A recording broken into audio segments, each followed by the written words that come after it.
अरे हमारा से बात ना बतावेलू, काहे धनी मुँह तू फुलावेलू।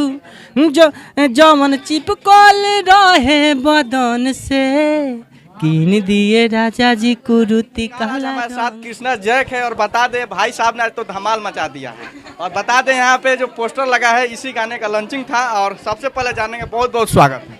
बिल्कुल रउआ सभे के प्यार बा कि हई पोस्टर लागल बा, आ रउआ सभे के प्यार है तो डिस्प्ले भी लागी। तो रउआ सभे प्यार बनैले नहीं कृष्णा जैक टीम पर। और माफ़ी चाहत नहीं जितना भी हमारे मीडिया गढ़ के बड़ भैया लोग आयल बनी, बहुत हम लेट कर दिले बनी, एकरा खातिर सॉरी रउआ सभे से मांगत नहीं। जे भी हो को सॉरी भैया। जानल चाहे ये गाना बहुत मेहनत करके लोग बनावेला, अपन कितना मेहनत लागल भाई? बहुत ही मेहनत लागल बा। और एमे थोड़ा सा हमारा दुख के ई बात बा कि नंदिनी ना दिख पैली है, काहे कि इनकर परीक्षा चलता और हमने के बहुत जल्दी वीडियो शूट करने से जौना की वजह से हमने के ई खुद कहली कि दूसरा के लाइनअप कर लीजिए। हम लोग किए और काम किए, फिर भी हम कहे कि चलो मीटअप में चलते हैं, वहाँ कुछ रील बनेगा और लेके आए। अच्छा, वो गाना का एक बोल हो जाए। अरे हमारा से बात ना बतावेलू, हमारा से मुँह का फुलावेलू। ये जौन सॉरी रुकिए फिर से। अरे हमारा से बात ना बतावेलू, काहे धनी मुँह तू फुलावेलू। जो जौन चिपकल रहे बदन से, कीन दिए राजा जी कुरुति काला रंग के। ये गाना आइल बा और इंस्टा पर बहुत ऐसा चलता। रउआ का कहीं जे भी हमारे भाई बा जाई रउआ सब क्या कहिएगा इस गाने में, दिखे या ना दिखे, कैसा लग रहा है?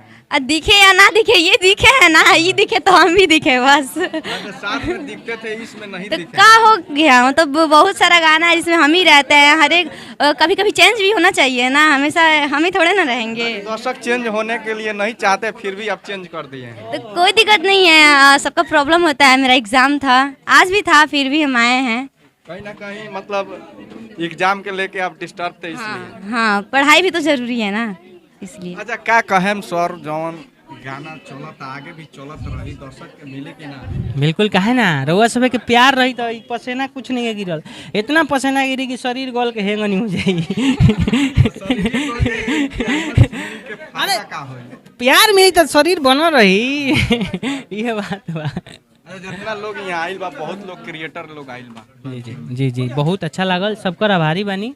जे भी बा सभे कलाकार बा, और कलाकार के नज़र से हम सबकरा के देखे नहीं और कलाकार के हम कदर करे नहीं।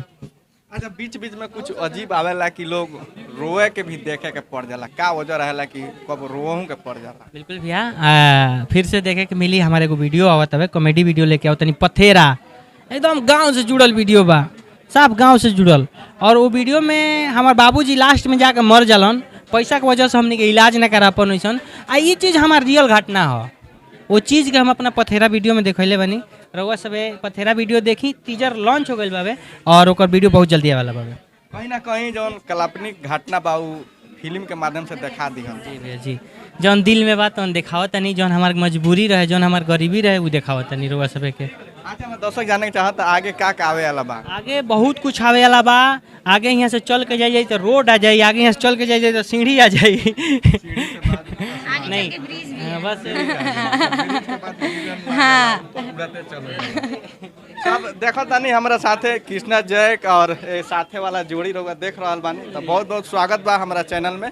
आज टीजर रही जौन गाना लॉन्च भइल बा, कुर्ता काला रंग के, ई गाना के प्यार आशीर्वाद बनाई रखी और चैनल पर बना रही। बहुत बहुत धन्यवाद।